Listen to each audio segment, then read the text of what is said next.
श्री सूरत ध्वज जी महाराज उत्तर प्रदेश में नैमिषारण्य के पास में एक स्थान पड़ता है। उस स्थान का नाम है संडीला। वहां के सूबेदार थे, संडीले में रहते थे। लेकिन वृंदावन के श्री मदन मोहन जी, उनसे इनकी बड़ी प्रीति थी।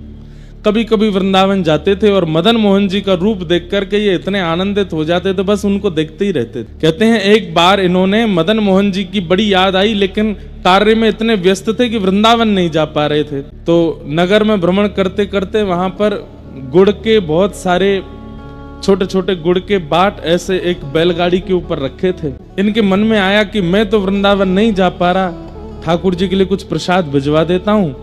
और इन्होंने खूब सारी बैलगाड़ियां भर के गुड़ वृंदावन भिजवा दिया। गुड़ बेचने वालों ने इनसे कहा कि भैया तुम जितने रुपए में यहां से गुड़ खरीद के और पूरा किराया देकर के वृंदावन भिजवा रहे हो, इतने में तो तुम एक व्यक्ति को कुछ धन देकर के वृंदावन भेज दो, वृंदावन से गुड़ खरीद के ठाकुर जी के मंदिर में दे देते हैं, इतना पैसा क्यों लगवा रहे हो। सूरदास जी बोले कि हाँ, वृंदावन से यही गुड़ के अगर सामग्री में वृंदावन से खरीद के भिजवाऊं, मेरे 10 रुपया लगेंगे बस, लेकिन मैं संडीले से भेजूंगा, बैलगाड़ी में रख करके भेजूंगा, यहां से लोग चल करके जाएंगे, 2-3 दिन का मार्ग बैलगाड़ियां धीरे धीरे चल के 3-4 दिन में पहुंचेंगी। तो श्री मदन मोहन जी को पता तो चलेगा, वहां तो बहुत लोग हैं गुड़ देने वाले, लेकिन जब संडीले से गुड़ जाएगा तो श्री मदन मोहन जी को पता तो चलेगा कि मेरा कोई प्रेमी है, उसने भेजा है मेरे लिए, वो स्वीकार करेंगे। और वही हुआ।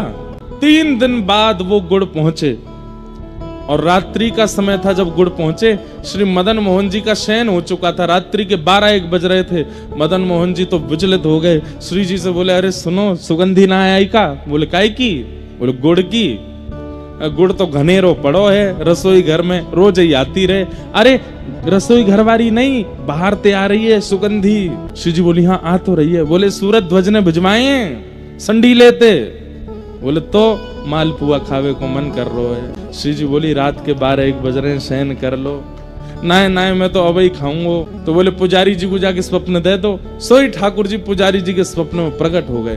पुजारी जी बोले धन्य भाग्य, अहो भाग्य, इतने वर्षों से सेवा कर रहा हूँ, ठाकुर जी मेरी सेवा से निश्चित प्रसन्न हो गए, जो मेरे स्वप्न में आके दर्शन दे रहे हैं। ठाकुर जी बोले तेरी सेवा ते प्रसन्न ना है भयो में। तो बोले मंदिर के द्वार पे गुड़ की बैलगाड़ी खड़ी है, उन गुड़न की जल्दी रसोई घर में धरवाओ और अभी इसी वक्त रात्रि में ही रसोई खोल के पुआ बनाओ और पुआ बना के भोग लगाओ।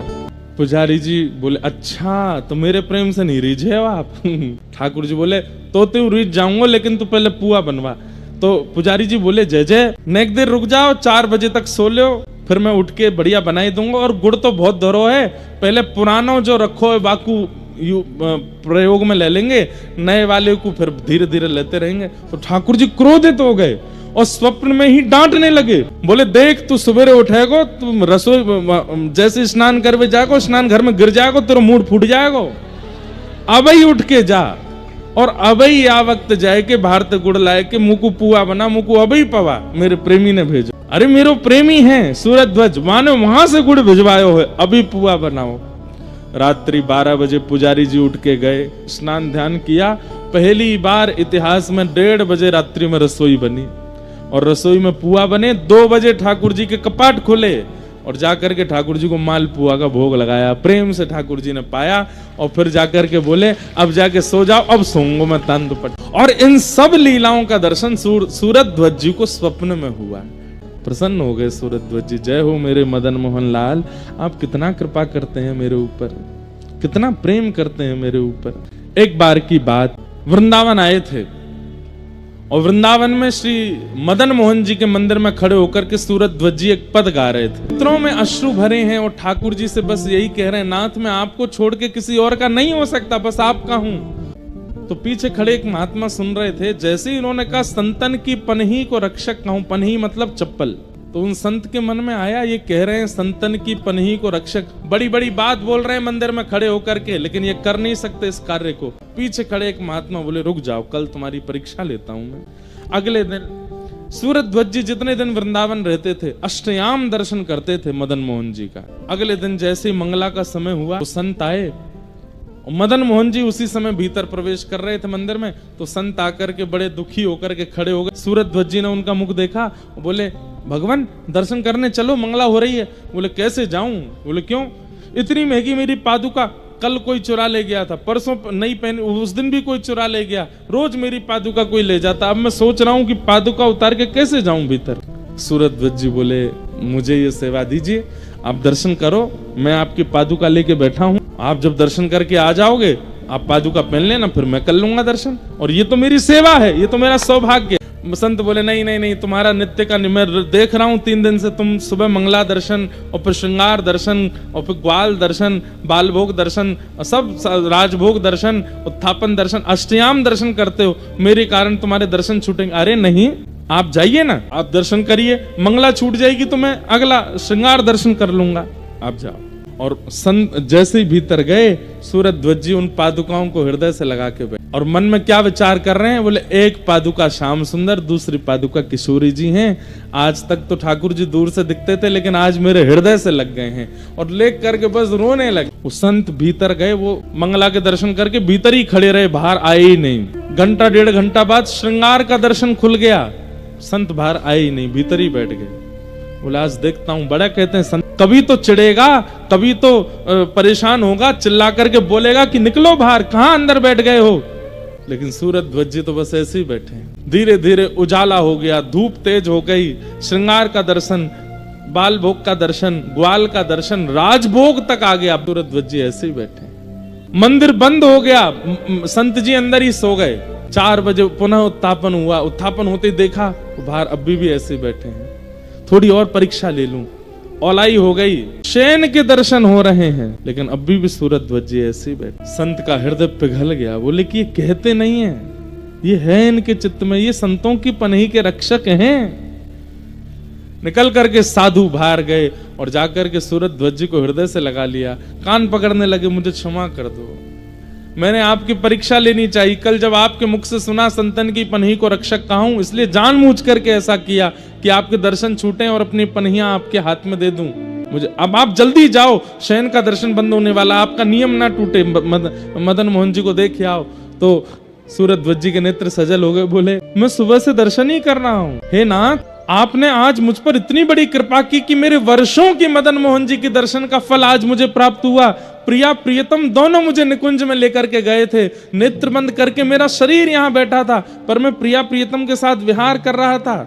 हे नाथ आपकी चरण की पनैया के इतने बड़े सौभाग्य की मेरे को प्राप्त होती आज अष्टयाम का दर्शन हो गया। साधु बोले मुझे पता है ये सब तुम इसलिए बोल रहे हो कि मुझे बुरा ना लगे, लेकिन तुम जाओ भीतर दर्शन। बोले देखो मैं आपको बताऊं। बोले हाँ, मैं भीतर तो नहीं गया। बोले नहीं, आज ठाकुर जी ने नीली, आज ठाकुर जी ने स्वर्ण का आभूषण धारण किया था, आज ठाकुर जी ने ऐसी टेढ़ी पाग पहनी थी, उस पर ऐसा सिरपेच था, ऐसी इत्र, और सब कुछ बता दिया।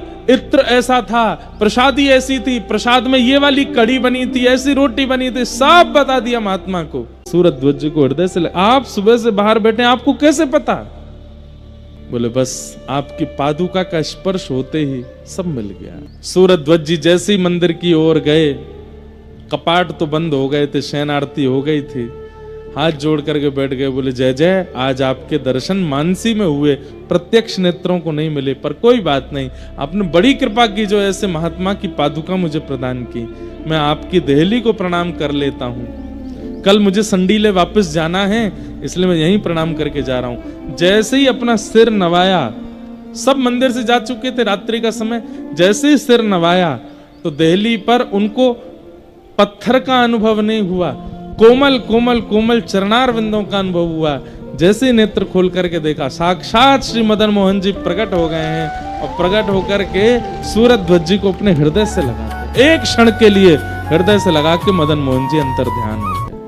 ऐसे श्री सूरत अब तो मगन रहने लगे, मगन झूमते हैं, मगन गाते हैं, मगन आनंद में रहते हैं। ठाकुर जी ने बड़ी कृपा कर दी है मेरे ऊपर। अब दर्शन होने के बाद वापस संडीले गए, और संडीले जाकर के इनका काम क्या था, सूबेदार का काम क्या होता था कि उस नगर के बड़े बड़े व्यापारी और जो कोई भी कार्य, उन सबसे कर लेना, टैक्स लेना, और अकबर बादशाह को दिल्ली पहुंचवाना, ये उनका काम। इस बार संडीले गए, साल भर का जितना भी कर लिया था पूरे नगर से, वो सब कर बक्सों में जमा करके दिल्ली भिजवाना था।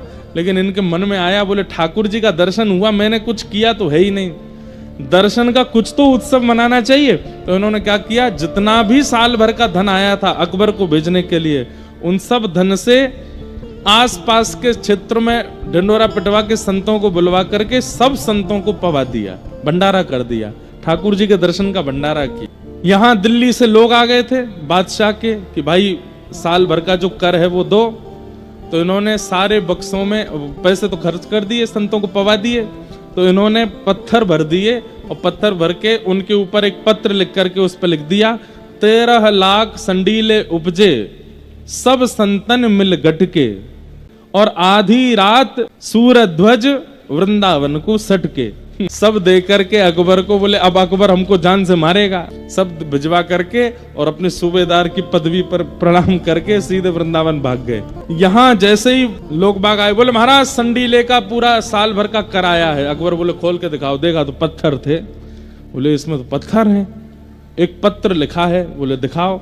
और उसने जैसे ही देखा, क्या लिखा है, 13 लाख संडीले उपजे संतन सब संतन मिल गटके। तो अकबर बहुत जोर से हंसा। उसने फिर एक पत्र लिखा और पत्र लिख करके सूरध्वज जी को भिजवाया। और उसमें क्या लिखा अकबर ने, बोले गटके तो हमारे गटके, तुम काहे को सटके। ये तुम हमारा जो साल भर का कर था वो तुमने गटक लिया, तुम क्यों सटक गए हो, हमारा खर्चा हुआ, तुम क्यों भाग गए। कोई बात नहीं, रही है प्रेम से वृंदावन में। लेकिन अकबर का एक वित्त मंत्री था टोडरमल, उसको ये बात सहन नहीं हुई। बोले ऐसे कैसे, ऐसे तो जितने भी सूबेदार हैं भारत में इन सबके पर निकल आएंगे। ये सब कह देंगे कि जब सूरध्वज कर सकता है तो हम क्यों नहीं, इसको तो कठिन से कठिन मैं दंड दिलवा के रहूंगा। टोडरमल ने वृंदावन सैनिकों को भेजा और बोले अकबर को पता ना चले, सूरध्वज को पकड़ के दिल्ली ले आओ और तय खाने में डाल दो। सूरध्वज जी को पकड़ के हाथों में हथकड़ियां, पैरों में बेड़ियां बांध करके दिल्ली ले आए और ला करके उनको टोडरमल ने जेल में डलवा दिया। अकबर को पता नहीं है। एक दस्तम खान नामक बड़ा क्रूर जेलर था, उसके हवाले कर दिया। वो इनको इतना मारता था, इतना प्रताड़ित करता था कि हाँ श्री जी, हाँ मदन मोहन कह करके रोते थे। इन्होंने 6 महीने तो उसकी मार सही। उसके बाद कहा कि मैं अकबर को कुछ लिख दूं। तो जानते तो थे कि अकबर जो है वो लेखनी का बड़ा रसिक है। तो इन्होंने अकबर को एक पंक्ति लिख करके भेजी। क्या लिखा, एक तम अधियारो करे शून्य दई पुण्य ताही, दस्तम ते रक्षा करो दिनमणि अकबर शाही। क्या कह रहे हैं, बोले कि भैया एक तम कहते हैं अंधेरा, एक तम जो है उसको उजाला कर देता है एक मणि। लेकिन यहाँ तो आपने मुझे 10 तम के हवाले कर रखा है। ये 10 अंधेरे एक साथ मेरे को घेरे बैठा, इतने प्रताड़ित करता है। हे अकबर, आप तो उजाले हो साक्षात, कृपा कर इससे मेरी रक्षा करो। अकबर ने जैसे ही पत्र पढ़ा, अब उस अकबर ने तुरंत कहा, बोले सूरध्वज जी को खोल दो। और सूरध्वज जी को पत्र लिख करके अकबर ने क्या लिखा, बोले भैया हम तुमसे बड़े रीझ गए, अब तुम वहीं चले जाओ। बोले कहाँ चले जाओ, जिस पे तुमने हमारे वो संडीले साड़े उड़ा दिए थे उन्हीं की शरण में चले जाओ। श्री सूरध्वज जी महाराज मुक्त होकर के वृंदावन की रज में आ गए। श्री मदन मोहन जी के चरणों में आकर के खूब रोए, खूब आनंदित हुए और कहा कि नाथ बस अपनी शरण ग्रहण करा दो। बस ऐसा कहते कहते सूरध्वज जी एक दिन ठाकुर जी के सुंदर रास पूर्णिमा का दिन था, शरद पूर्णिमा के दिन रास का अनुभव करते करते ठाकुर जी में विलीन हो गए।